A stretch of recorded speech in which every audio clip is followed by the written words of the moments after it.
This is a fan reading of the Stormlight Archive Book 5 Prologue. This is the version we got in March of 2022. It came out with the Kickstarter that Brandon Sanderson ran. And I just want to put out my version of it. I wanted to read it. I just love the book series. I thought it'd be really fun to do. And so I just made a video. Hope it's okay. Hope it all works. Spoilers ahead for Stormlight Archive.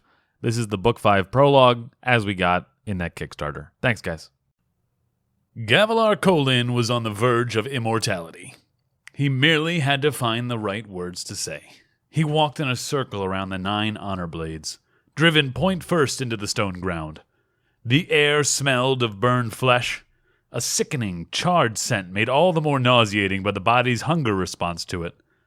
He'd been to enough death pyres to know that scent intimately, though he got the sense that in this battle, bodies hadn't been burned after the fighting, but during it. "They call it a Harietiam," he said, trailing around the blades, letting his fingers linger on each one. When he became a herald, would his blade become like these, imbued with power and lore? The end of the world. Was it a lie? "That depends," the Stormfather said in his mind, "upon your definition of lies. Many who name it such believed what they said." "And these," he said, gesturing to the blades, "the heralds, what did they believe?" "If they had been entirely truthful in their lives," the Stormfather said, "then I would not be seeking their replacements." Gavilar nodded. "I swear this oath, to serve honor and the land of Roshar as its herald, better than these did." "Those are not the words," the Stormfather said. "You will never arrive at them by random attempts, Gavilar." He would continue to try nonetheless. He had not achieved his current status as the most powerful man in the world without doing things others thought impossible. Fortunately, he didn't need to rely too much on guesswork. He had other, more promising leads. He rounded the ring of blades again, alone with them in the shadows of monolithic stones. By now, after dozens of times in this particular vision, he could name each and every blade and its associated herald. The Stormfather, however, remained cagey about what he could do with these visions. Each day it seemed like Gavilar discovered something new, and the Stormfather claimed it was not the way things were supposed to go. How much could he have accomplished if the Spren would work with him instead of against him? No matter. He would have his prize. He seized a sinuous curved blade, belonging to the herald Jezrien. Gavilar ripped it from the stone and swung it, enjoying the sound of it cutting the wind. Noadan knew the heralds, he said. He knew them well, during a return during his time, before their deaths. "Yes," the Stormfather admitted. "It is in there, isn't it?" he said. "The right words are somewhere in the Way of Kings." "Yes." As he'd suspected, Gavilar had the entire book memorized by now. He'd taught himself to read years ago, of course. It had been worth the effort, to experience the undertext alone. If he had known how much fun the women were having with those commentaries, he'd have insisted on learning to read years before. But the actual reason to learn to read was more important, being able to search for secrets without revealing what he was doing to the women in his life. He tossed the herald's blade aside, letting it clang against the stone, which made the Stormfather hiss in annoyance. Gavilar mentally chided himself. It was just a vision, and these slivers of it were nothing to him, but he had to keep up appearances for the Spren. He needed to be seen as pious and worthy until he achieved his prize. The Stormfather's opinion of him might be relevant to the transformation. Next, he took up Chanarak's blade. He was fond of this one. It had ornamentation like the others. This one focused on a large arrowhead design near the hilt, but went beyond that, even. The blade was bifurcated, with a slit down the center. That long hole in the center would be impossible, or at least highly impractical for a normal sword. A foolish design for a common weapon. Here, it was a symbol that this blade was something unnatural, impossible. "Chanarak," he said, "was a soldier. I believe it. This is a soldier's blade. Solid and straight, but with that little impossibility missing from the center. I should have liked to seen her in battle. Lore often claims she has flaming red hair. Is that true? Yes. I feel I know them each so well, he said, holding the blade in front of him, then turning it to its edge. My colleagues. Yet, I could not pick them out of a crowd. Your colleagues only if you can find the words. Those words. The most important ones Gavilar would ever say. When he found the right ones, he would be accepted into the Oath Pact and ascend beyond mortality. He had not yet asked which herald he would replace. It felt crass, and he did not want to appear crass before the Stormfather. He suspected, though, he would replace Telenalot, the one who had not left his blade before striking into the world, then dying. After all, it seemed his actions, being out of line with the others, were most in danger of breaking the Oath Pact. Gavilar stabbed the sword down into the stone. Let us return. The vision ended immediately, and he found himself back in his study on the 3rd floor of his palace. Books and shelves on the wall, a quiet desk for reading, tapestries and carpets to keep the echo of voices down. He wore his finery for the upcoming feast, regal clothing more archaic than was fashionable, to match his beard, which also stood out among the Alethi Light Eyes. He wanted them to think of him as something older, almost something ancient, beyond their petty games. Technically, this room had been assigned to Navani, but this was his palace. Everything in it belonged to him. People rarely looked for him here, and after the confusion lately, full of little people with little problems, he had needed a place where he could be settled with his thoughts. His guards had not knocked to warn of his guests arriving. If they had, the Stormfather would have told him in the vision. So Gavilar took from his pocket a small book, which listed the latest surveys of the region around the Shattered Plains. Yes, he was increasingly certain that place held an ancient oath gate, and things the Stormfather said made him think it might actually be unlocked. Through that, he could find mythical Urithiru, and there, records the ancient heralds might have written. Just another avenue, among dozens he was pursuing. He would find the right words. He was close. So tantalizingly close to the thing all men secretly desired, but only 10 had ever achieved. Eternal life. A legacy that spanned millennia, because you were there to shepherd it. It is not so grand as you think it to be, the Spren said, which gave him pause. He looked around the small room, but the Stormfather was invisible today, not appearing as a shimmer as he sometimes did. The Stormfather couldn't read his mind, could it? No, he'd tested that. It didn't know his deepest thoughts, his deepest plans. For if it did know Gavilar's heart, it wouldn't be working with him. Oh, what isn't? Gavilar asked, slipping the book back into his pocket. Immortality, the Stormfather said. It wears on men and women. It wears them and their minds. Most of the heralds are insane now, with unnatural ailments of the mind, unique to the circumstances of their ancient natures. How long did it take, Gavilar asked, until the symptoms started to arrive? Difficult to say. 1,000 years, perhaps 2. Then I will have that long to find a solution, Gavilar said. A much more reasonable timeline than the century, with luck, afforded a mortal, wouldn't you say? And you are willing to accept the cost? Everyone you know will be dust by the time you return. And here, the lie. A king's duty is to his people, he said. By becoming a herald, I concede to Alethkar's needs in a way that no previous monarch ever has. I can suffer personal pains in order to accomplish this. The Stormfather seemed to mull this over. Gavilar wasn't sure if it believed him when he said things like that or not. If I should die, Gavilar said, quoting the Way of Kings, then I would do so having lived my life right. It is not the destination that matters, but how one arrives there. Not even close, the Spren said. Guessing will not bring you to the words, Gavilar. Yes, well, the words were in that volume somewhere, sheltered among the self-righteous moralizing like a white spine in the brambles. It wasn't any of the obvious quotes, so Gavilar had begun to say ones that were less obvious. And if this didn't yield fruit, and the quest for Urithiru proved to be a dead end, well, he had other avenues. Gavilar Kholin was not a man accustomed to losing. That was how the greatest men lived their lives. They didn't accept failure or loss. People got what they expected, and he expected not just victory, but divinity. The guard knocked softly. Was it time already? Gavilar called for Patnor to come in, but he didn't lead Restares or any of the others Gavilar had meetings with today. "Sire," the man said, "your brother is here." "What? How did he find me?" "Spotted us standing watch, I suspect, your majesty."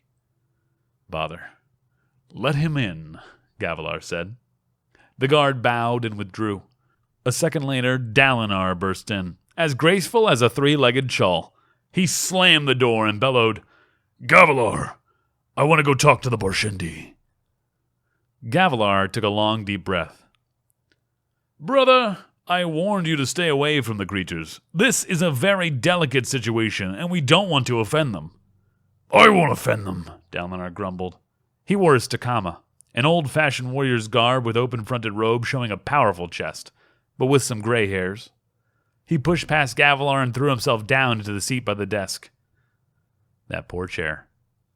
"Why, Dalinar," Gavilar said, hand to his forehead.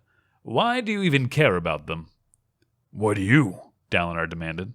"This treaty, this sudden interest in their lands. Why? What are you planning? Tell me what it is I deserve to know." Dear, blunt Dalinar. As subtle as a jug of Horn-Eater White, and equally smart. "Tell me straight," Dalinar continued. "Are you going to go conquer them?" "Why would I be signing a treaty if that were my intent?" "I don't know," Dalinar said. I don't want to see anything happen to them. I like them." "They're Parshmen." "I like Parshmen." "You've never noticed a Parshman until he was too slow to bring your drink," Gavilar said. "There's something about these," Dalinar said. "I feel something about them. A kinship." "That's foolish." Gavilar walked to the desk, leaning down beside his brother. "Dalinar, what's happening to you? Where is the Blackthorn?" "Maybe he's just tired," Dalinar said softly. "Or blinded by the soot and ashes of the dead constantly in his face." For a moment, Gavilar thought he was referencing the Vision. That was silly, of course. Dalinar was talking about the event at the Rift, the one that he didn't think Gavilar knew about. This was an enormous hassle. Restares would be here soon, and then there was Thydakar. So many knives to keep balanced perfectly on their tips, lest they slide and cut him. He couldn't deal with Dalinar having a crisis of conscience at the same time. "Brother," Gavilar said, "what would Evie say if she saw you like this?" It was a carefully sharpened spear, slipped expertly into Dalinar's gut. Because Dalinar didn't think anyone knew what he'd done. Gavilar could tell, however, from the way Dalinar's fingers gripped the table, the way he recoiled at the name. A subtle reminder, with another delicately applied. "She would want you to stand as a warrior," Gavilar said softly, "and protect Alethkar." Dalinar whispered, "She..." Gavilar offered a hand and heaved his brother to his feet, then led him to the door. "That's right. Stand up straight. Stop worrying." Dalinar nodded, hand on the doorknob. "Oh," Gavilar said, "and brother, follow the codes tonight. There is something strange upon the winds." The codes, which said not to drink when battle might be imminent. Just a nudge to remind Dalinar that it was a feast night, that there was plenty of wine on hand. Dalinar was out the door a moment later, his lumbering, pliable brain likely thinking of only two things. First, what he'd done to Evie. Second, how to find something strong enough to make him forget about the first. When he was down the hallway, Gavilar waved Patnor the guard close. He was one of the trusted, a member of the Sons of Honor, a group that was yet another knife that Gavilar kept balanced, for they could never know that he had outgrown them and their plans. "Follow my brother," Gavilar said. "See that he gets something to drink, but don't make it overt that you're offering. Lead him to the secret stores my wife keeps." "You've had me do that a few months back, sire," Patnor whispered back, "so he already knows about it. There's not much left, I'm afraid. He likes to share with his soldiers." "Well, find him something," Gavilar replied. "I can let Restares and the others in when they arrive. Go." The soldier bowed and followed after Dalinar. Gavilar shut the door firmly, though was not surprised when the Stormfather's voice pushed into his mind. He has potential you do not see, that one. Dalinar? Of course he does. If I can keep him pointed the right direction, he will burn down entire nations. Gavilar just had to keep him plied with alcohol the other times, so that he didn't burn down this nation. He could be more than you think. Dalinar is a big, dumb, blunt instrument you apply to problems until they break, Gavilar said. Best to keep him occupied, otherwise, so he doesn't get ideas and start seeing you as a problem. Gavilar shivered, remembering a time on a battlefield watching his brother approach, soaked in blood, eyes seeming to glow red with a hunger for the throne, the life Gavilar had. That ghost haunted him at times. A vision, sure as the ones the Stormfather gave him, of what Dalinar could have been. Fortunately, that man was a kindly drunk. Both his pain and his addiction made him easy enough to control. Though he should have had time to work on his plans before Restares arrived, Gavilar was soon interrupted by another knock at the door.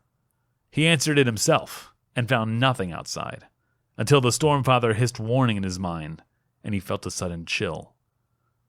When he turned around, Thydakar was there, the Lord of Scars himself, a figure in an enveloping hooded cloak. Storms. How did he do things like that? He couldn't be an ordinary man. I was made promises, Thydakar said, hood shadowing his face. I've given you information, Gavilar, of the most valuable denomination. My payment was to be a single man, delivered to me as requested, but now I hear you've joined his little band of delusional dreamers. I need him in my confidence, Thydakar, Gavilar said, if I'm ever to give him up to you.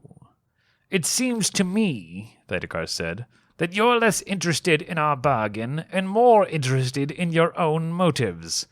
It seems to me that by asking for him, I only directed you towards something valuable that you've decided to keep for yourself. It seems to me that you play games. It seems to me, Gavilar said, stepping closer to the cloaked figure, that you're not in a position to make demands. You need me. If you didn't, you wouldn't be so desperate. So why don't we just keep playing? Thydakar remained still for a moment. Then, with an audible sigh, reached up with gloved hands and took down his hood. Gavilar froze, for despite their several interactions, he'd never before seen the man's face. It was blue. Was he Amian? Natan? No, this was a softer, glowing blue, like Thydakar was made entirely of white-blue light. He was younger than Gavilar had imagined, in his younger middle years, not the wizened elder he'd seemed. And he had a large spike, also blue, through one eye. The point jutted out the back of his skull. This should have made him seem threatening, but his posture was not one of anger. Gavilar, he said, you need to take care. You're not immortal yet. While you've begun to play in forces that rip mortals apart by their very exy. Do you know what they are? Gavilar demanded, hungry. The words I must speak? The most important words I'll ever speak? No, Thydakar said. I only want you to take care. Restares is not what you think he is. None of this is what you think it is. Deliver him to my agents, then we'll give you what you said that you wanted. A return of the ancient days you've hungered for. A chance for the powers to come back. I've grown beyond that, Gavilar said. You can't grow beyond the tide, Gavilar, Thydakar replied. You swim with it or get swept away. The things we've started are in motion, and to be honest, I don't know that we did that much. I think that the tide was coming whatever we did. Gavilar grunted. Well, I intend to. He was cut off as Thydakar transformed. His face melted away, features withdrawing into his head, which became a simple floating sphere, glowing with some kind of arcane rune at the center. The cloak vanished into wisps of smoke that evaporated away. Gavilar growled, hungry. That looked a lot like what he'd read of the powers of Lightweavers. Knights Radiant. Was Thydakar... Deliver Restares to me, the sphere said, vibrating, though it had no mouth. Or else, that is my ultimatum, Gavilar. You will not like to be my enemy. The sphere of light turned nearly transparent, difficult to track as it moved to the door, then shrank, bobbed down, and vanished through the crack underneath. Gavilar rested one hand on his desk, unnerved.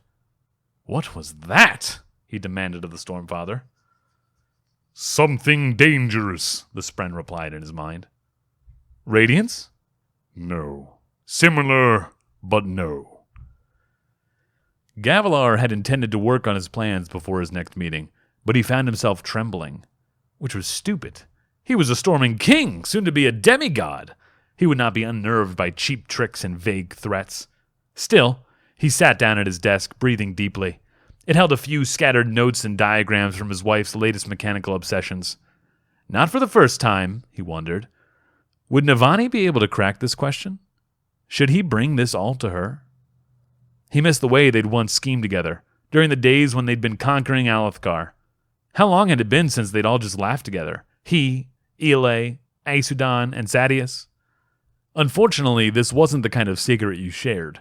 He knew those three so very well, and the Spren had hinted there was room for only one new herald. Ialai or Sadeas would take the prize from him if they could, and he wouldn't blame them for their attempt.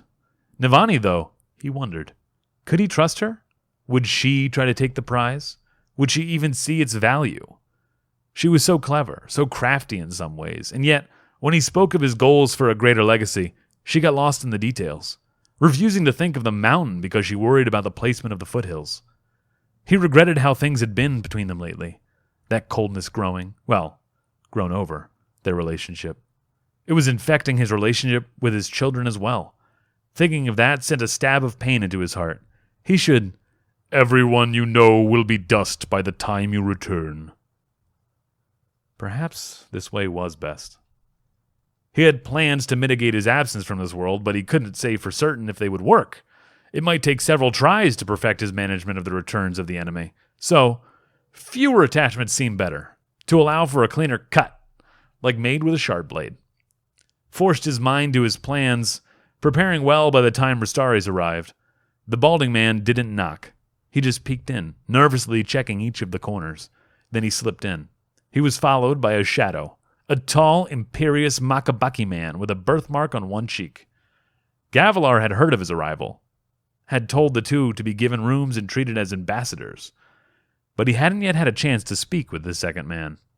He walked with a certain straightness, firmness, like he wasn't a man who gave way, not to wind, not to storm, and most certainly not to man.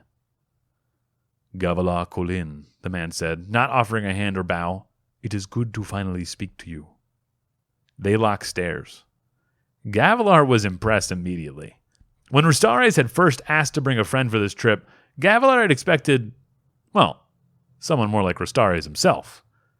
"Have a drink," Gavilar said, turning to gesture toward the small bar.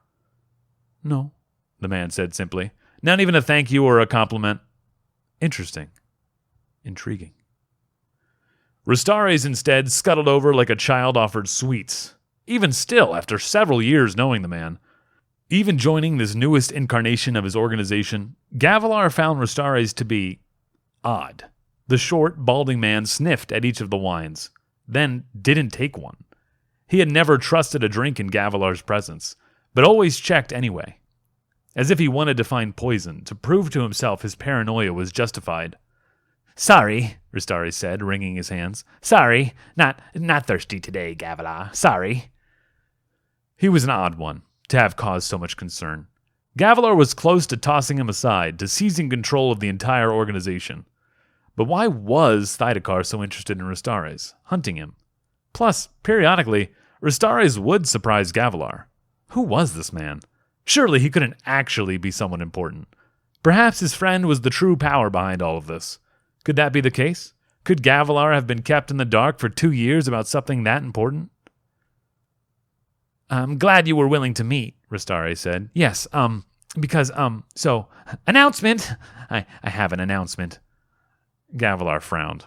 "What is this?" "I hear," Restares said, "that you're looking to, restore the Voidbringers to the land?" You founded the Sons of Honor, Restares, Gavilar said, to recover to men their ancient oaths, to restore the Knights Radiant. Well, they vanished when the Voidbringers did, so if we bring the Voidbringers back, the powers might return to men. It was a logical next step. More importantly, he thought, the Heralds will appear, return from the land of the dead to lead us again, letting me usurp one of their positions. No, Restares said, uncharacteristically firm. That's not how you were supposed to do this. I wanted the honor of men to return. I wanted us to explore what made those Radiants so grand before things went wrong. He ran his hand through his thinning hair. Before I made them go wrong. Gavilar glanced at Restares' friend, who waited by the door, arms folded, stern, like a father who had found his child testing at the adult wines. Restares wouldn't meet Gavilar's eyes. We should stop trying to return the powers at all, Restares said, voice wielding. It's dangerous. It's too dangerous. We can't afford another return. Gavilar felt a sudden jolt of annoyance at this line of argument. Again, he considered simply being rid of the man. But no, there were secrets here. Besides, Restares was still important to the organization. Amram respected him, for example, as did many of the others. Restares, Gavilar said, advancing on the little man, what is wrong with you? You're talking about betraying everything we believe, or at least pretend to believe. Restares shrugged. I've been persuaded of the dangers. There are so many more dangers than you know about, Gavilar said, subtly placing himself so he loomed over Restares. The sniveling man's back to the corner. Have you heard of a man named Thydakar? Restares looked up, eyes widening. He wants to find you, Gavilar said. I have protected you so far, but he makes demands. Do you know why? What is it he wants from you, Restares? Secrets, Restares whispered. The man can't abide someone having more secrets than him. What secrets? Gavilar said firm, causing Restares to cringe down before him. What is it you know, Restares? I've put up with your games long enough, your lies long enough. If you want my support, you need to talk to me. What is going on? What does Thydakar want? I know where she is hidden, Restares whispered. Where her soul is. Ba Adomishram, granter of forms, their other god, the one who could rival him, the one we betrayed. Mishram? The Unmade? Gavilar frowned, trying to connect that to what he knew. Why would Thydakar care about an Unmade? It didn't seem to fit. A piece of the puzzle so oddly shaped he wasn't even certain how to use it. I've ruined it all, Restares said. You, Gavilar, you're ruining it all too. Worse, I've done it again. I'm feeling so much worse. Gavilar opened his mouth to speak, but a hand took him by the shoulder, firm, each finger like a vice. He turned to see Restares' Makabaki friend standing behind. What have you done? The man asked, voice like ice. Gavilar Kholin, what actions have you taken to achieve this goal of yours? The one that my friend mistakenly set you upon. You have no idea, Gavilar said, holding a hand up toward his shoulder, meeting the stranger's eyes. The man finally released his grip.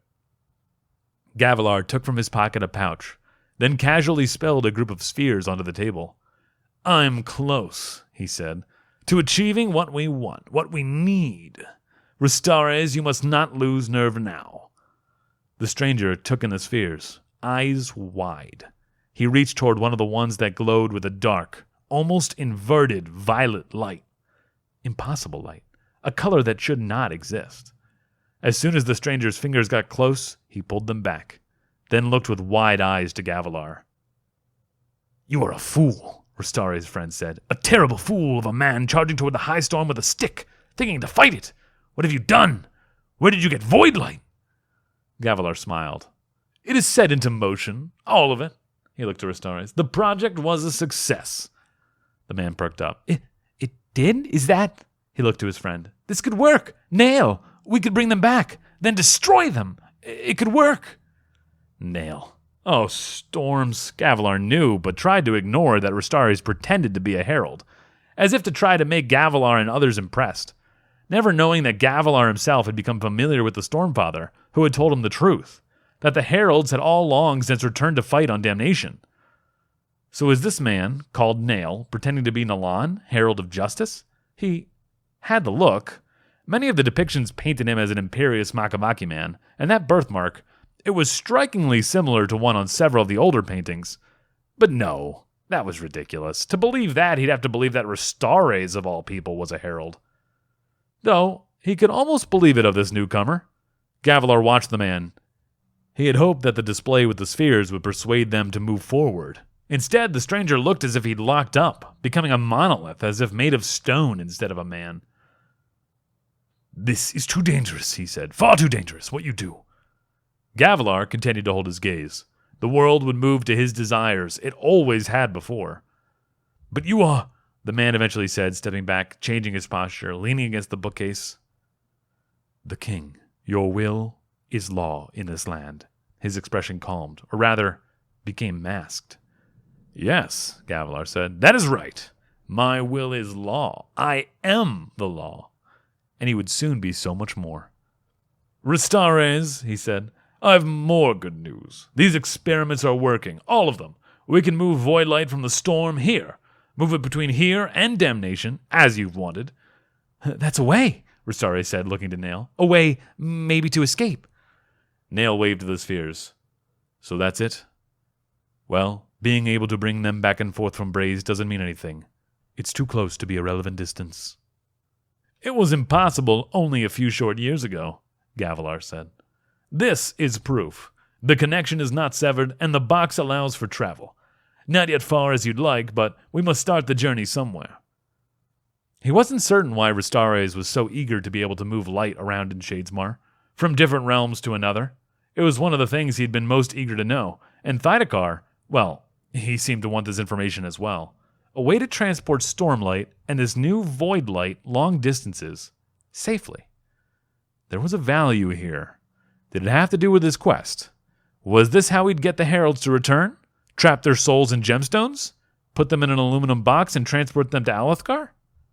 It might work. Restares talked about Herald souls being like Spren, and that could work this way. As he was contemplating that, however, Gavilar saw something. The door was cracked, and an eye peeked through. Damnation. It was Navani. How much had she heard? "Husband," she said, immediately pushing into the room, "there are guests missing you at the gathering.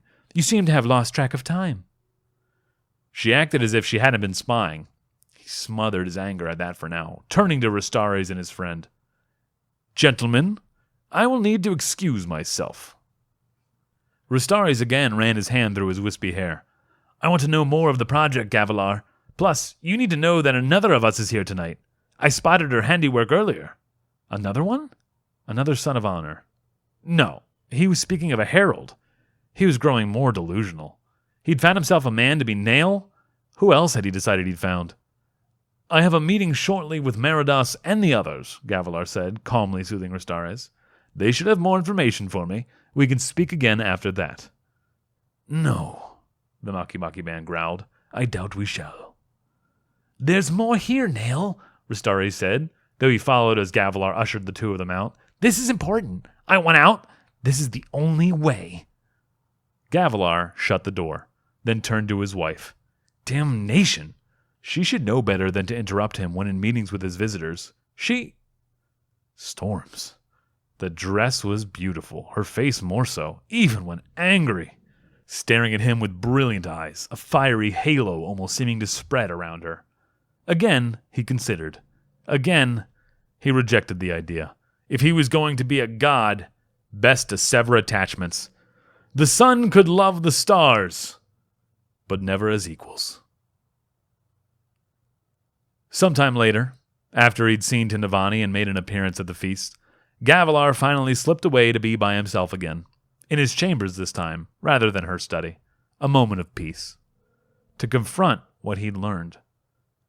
"Tell me," he said, walking across the springy carpet to the map of Roshar on the table, "why would Thydakar be so interested in Ba Edo Mishram?"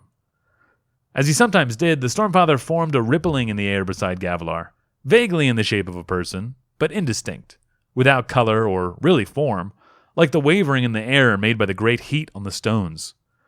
"She created your parchment," he said, "on accident, long ago after the Herald's final visit, but before the Recreants. Mishram tried to rise up and replace the god of the Voidbringers. She gave the common Voidbringers forms, voidlight, abilities, to fight for themselves." "Curious," Gavilar said. "And then?" "And then she fell. She was too small a being, not strong enough to uphold an entire people. It all came crashing down, and so some brave men and women, Radiance, did something that had to be done, trapping Mishram in a gemstone to prevent her from destroying all of Roshar. The side effect of that event created the parchment." Simple parchment, as Voidbringers. A delicious secret he'd pried out of the Stormfather some weeks ago, but he hadn't known, until just now, what had caused the transformation. Gavilar strolled to the bookcase, where one of the new heating fabrials had been delivered to him by the scholar Rusher Chris just earlier in the day. He took it from its cloth casing, weighing it. He had found a way to ferry Voidspren through Shadesmar to this world, using gemstones.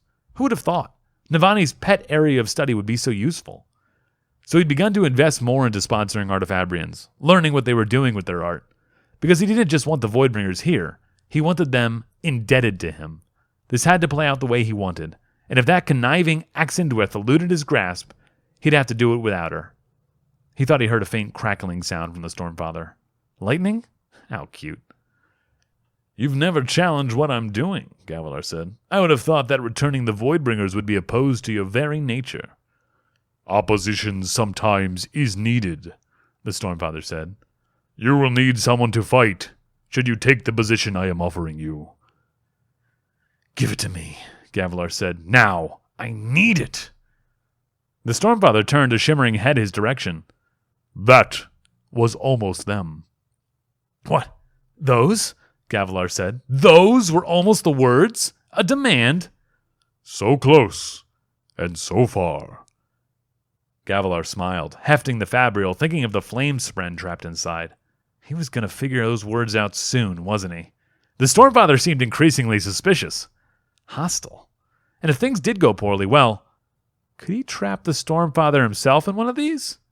He determined to have another conversation with those Artifabrians soon. "Mishram the Unmade," Gavilar said out loud. "Yes, I could see how it all played out. Except the Recreants. Why would the Radiance give up such power?" The Stormfather remained silent. "Do you regret choosing me, Stormfather?" Gavilar asked. "You are the one I have chosen." "That's not the answer to the question I asked." "It is the one I will give regardless." Gavilar contained his anger. Soon, Amram arrived with a small collection of people, high-level Sons of Honor. The Stormfather vanished, and Gavilar let them in, but spoke quietly to the Stormfather, a request. "Watch the door for me. Tell me if Navani, or anyone else, comes to spy on me again." "I am not your errand boy. We have no bond. You are my tool, Gavilar." Gavilar gave no response, expecting that, from past experience, the Stormfather would do as he asked. Instead, he focused on Amram and the people he had brought. 3 men, 2 women. One of the men was one of Amram's lieutenants. The other 4 would be new recruits for the Sons of Honor, invited to the feast and given time exclusively with the king. It was an annoyance, but a worthy one. Amram was careful to pick only the most important of people, scholars of note, light-eyed leaders of houses in other countries. Gavilar picked out each of them from the notes about them, except the older man, in the robes. Who was he? A storm warden? Amram liked to keep them around to teach him their script, something that allowed Amram to pretend he wasn't learning to write, preserving some semblance of Vorin devotion. That was important to him. Gavilar had, of course, grown beyond that. Still, he met each person in turn, and as he reached the older man, something clicked. He did know this man. It was Taravangian, the king of Kharbranth, famously a man of little wits. Gavilar glanced at Amram, hiding his confusion. Surely they weren't going to invite this one into their confidence. They should find the powers who ruled Kharbranth in secret, likely to be one of 2 specific women from Gavilar's spy reports. Amram just nodded to the man again. So over the next half hour, Gavilar gave his same speech. Talk about the need to return to oaths of the past. Talk about the Radiance, who, yes, lost their way at the end. He spoke of a return to what they had been, however, of glories past and futures bright. It was a good speech. It should be, considering how many times he'd given it by now. Indeed, it was beginning to grate on him to have to give it. Once, the only speeches he'd given had been to inspire troops. Yet now, there he was, spending his entire life in meetings and giving speeches. Would he have changed his course in life if he'd known, all those years ago, that being king would mean spending far more time in a boardroom than on a battlefield? After finishing, he let the people get something to drink, and Amram's lieutenant chatted to them about the realistic advantages of working together. While he did so, Gavilar watched Amram, thoughtful. Amram was the epitome of a good officer, honorable when required, but also understanding that the rules of both military and society were means to an end. That said, there was a zealous side to Amram. While Gavilar had recruited a man into the organization, he'd been surprised by how passionately Amram had bought into the doctrines. Would Amram understand that Gavilar's true goal of immortality was so much more important than the restoration of the Knights Radiant? Or would he side with Restares? I need a firmer grip on this man, Gavilar thought. I need to bind him to me. If only Yasna would listen. So, at the opportune time, he pulled Amram aside. Meridas, Gavilar whispered. These meetings are growing onerous. My experiment was a success. I have the weapon I've been hunting. Amram started, then spoke swiftly. You mean? Yes. We'll return the Voidbringers to this land, Gavilar said. But when we do, we will have a new way to fight them. Or a new way to control them, Amram whispered. Well, that was new. Gavilar considered his friend and the ambition that his set jaw seemed to imply. Good for you, Amram, he thought. Gavilar hadn't told Amram much about his experiments with light, just enough to hint that he'd have a new way to kill Voidbringers once they returned, to reassure him and the others that their actions wouldn't be blasphemous, but a necessary step in protecting their people. He thought that Amram assumed he had a new kind of shard blade, and had let the man persist in the delusion for now. One had to be careful how one shared weapons. Regardless, he wouldn't have considered that Amram would be willing to use the Voidbringers instead of simply attacking them. It was an opportunity. Gavilar worried, after the meeting with Restares, that a schism in the Sons of Honor was coming. He needed this man on his side.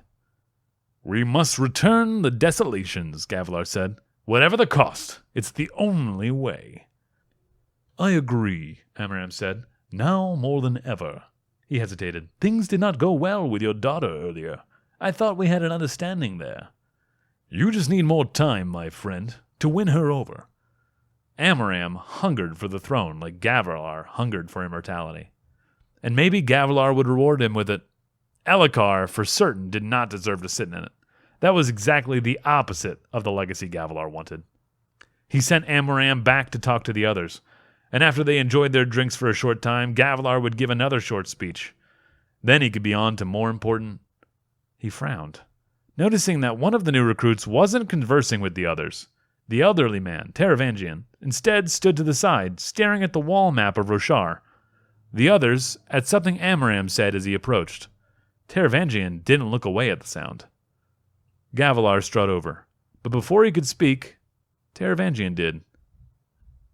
Do you wonder, ever, the elderly man whispered, at lives we're giving them? The people beneath them. Gavilar frowned, unaccustomed to people, particularly strangers, addressing him with an air of familiarity or imposition. But then, this man saw himself as a king, and perhaps Gavilar's equal.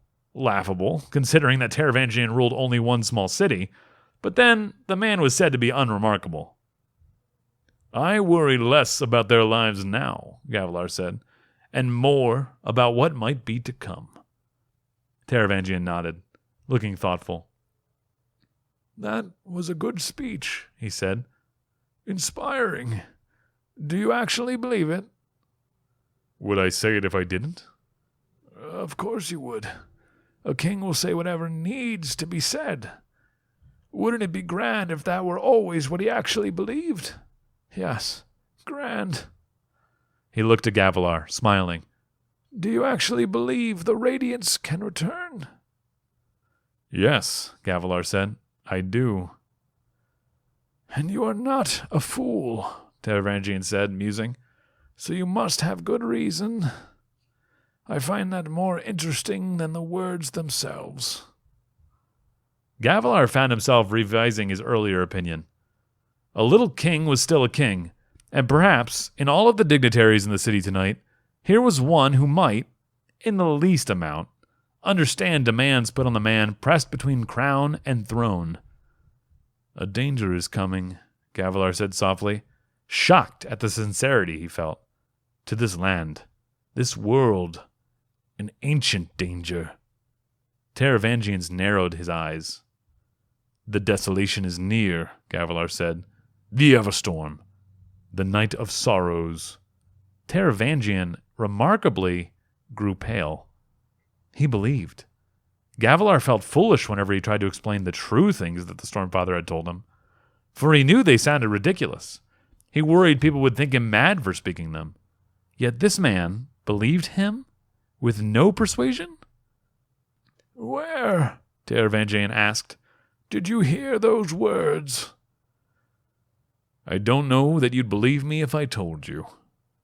Will you believe me? Taravangian asked. Because 10 years ago, my mother died of her tumors, frail. Lying on her bed at home, the scent of too many perfumes in the air, struggling to strangle the stench of death. She looked to me in her last moments. He met Gavilar's eyes. And she whispered something. I stand before him, above the world itself, and he speaks the truth. The desolation is near, the Everstorm, the night of sorrows. A few seconds later, she was gone. I've heard of this, Gavilar admitted. The prophetic words of the dead. It happens in battle sometimes. The last words of the dying are sacred. How did you hear those words? Taravangian asked, practically begging. Please. I see visions, Gavilar said, frank. Given to me of the Almighty, so that we may prepare. He looked toward the map on the wall. Heralds, send that I may become the person I need to be to stop what is coming. Let the Stormfather chew on that. Let him see sincerity in Gavilar. Storms, he felt it, like he hadn't in months. Standing there with the little king before the map of the world, he felt it. And never before, in all of this, had he ever thought he might be inadequate to the task. Perhaps, he thought, I should be encouraging Dalinar to his training again, begin reminding him that he is a soldier. He had the distinct impression that he was going to need someone, before too long, who knew the battlefield better than the boardroom. He was shaken from the moment of solemnity by a voice in his head. Someone is approaching, the Stormfather warned. One of the listeners. Eshonai is her name. There is something about this one. One of the Parshendi? Gavilar shook himself, embarrassed at being so raw before even another king. So he welcomed the distraction made by the Parshwoman's arrival. He dismissed Taravangian, Amram, and the others for the time being, and invited this Eshonai to enter, happy to be rid of that strange old man and his questioning eyes. The fellow was supposed to be so unremarkable. Why did he unnerve Gavilar in such a way? The conversation with the Parshwoman went excellently, with him setting her in motion to help him manipulate her people, to prepare them for the roles they'd play in coming years. After sending her off, and placating Amram further afterward, Gavilar found himself tired in his rooms, contemplating his vast number of plans. He'd considered every avenue, put every possible idea into motion. He would obtain the prize.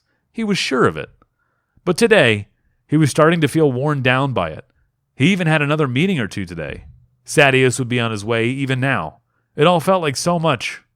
Perhaps there was something more, too. A lingering emotional drain from his odd conversation with Taravangian. Gavilar sank into a deep, plush chair by his balcony, releasing a long sigh. Early in his career as a warlord, he'd never have allowed himself this luxury of softness. He had mistakenly assumed that liking something soft meant he, himself, was soft. A common failing among men who wish to appear strong.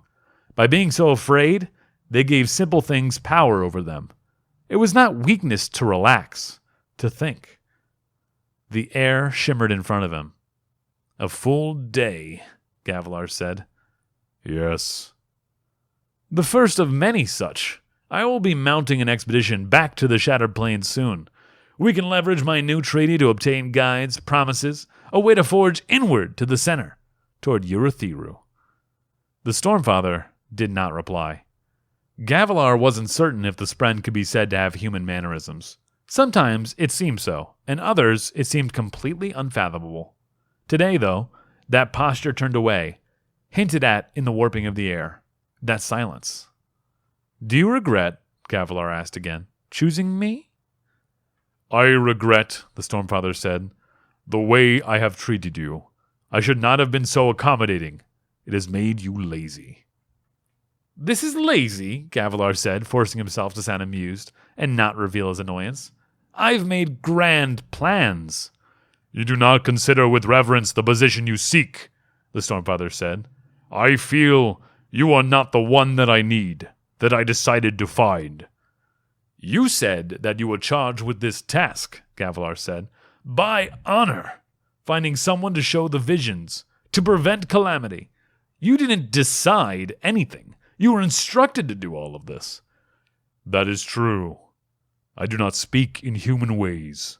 But still, once you are a herald, you will need to leave everything you know. You will be given up to torture between returns. Why is it this doesn't bother you?" Gavilar shrugged. "I will just give in." "What?" "Give in," Gavilar said, heaving himself out of his seat. "Why stay in that other place, to be tortured and potentially lose my mind?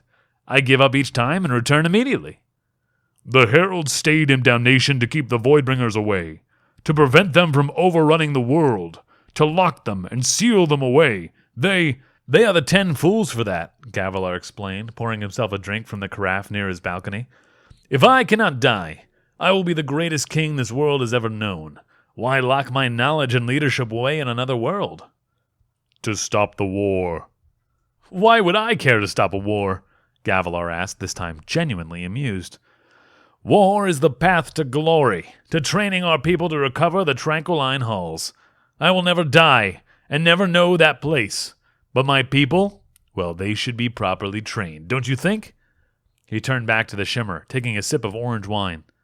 "I don't fear these Voidbringers. Let them stay and fight. If they are reborn, well, we will just never run out of enemies to kill." The Stormfather did not respond, and again, Gavilar tried to read into the thing's posture. Was the Stormfather proud of him? Gavilar thought this an elegant solution to the problem. He was uncertain why the Heralds had never realized it. Perhaps they were all cowards. "Ah, Gavilar," the Stormfather said. I see my miscalculation. Your entire religious upbringing, created from the lies of a Harietiam. It pointed you toward this conclusion, terrible though it is." Damnation! The Stormfather wasn't pleased. Gavilar recalculated. He couldn't afford to let the Stormfather see him as anything but devout. It suddenly felt terribly unfair. Here, he was drinking this awful excuse for wine to follow the ridiculous codes. He gave every possible oblation of piety, and yet it wasn't enough. "What should I do?" Gavilar said. "To serve." "You don't understand," the Stormfather said. "Those aren't the words, Gavilar." "Then what are the storming words?" he said, slamming the cup down on the table, shattering it, spilling wine across the wall. "You want me to save this planet? Then help me.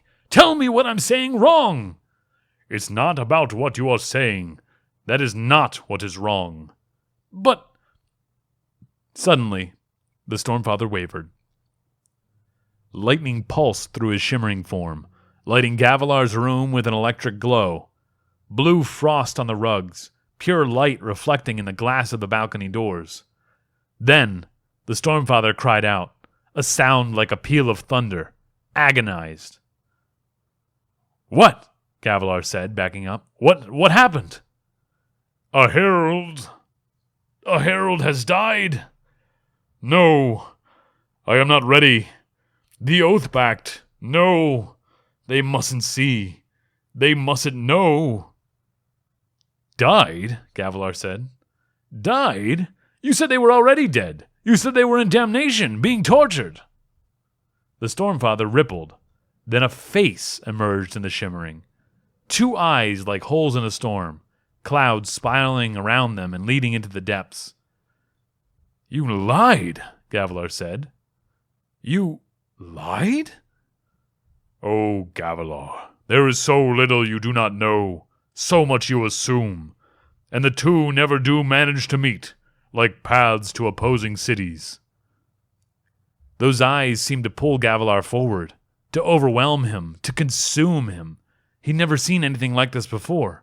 He saw storms, endless storms, and a world so frail, a tiny speck of blue and against an infinite canvas of black.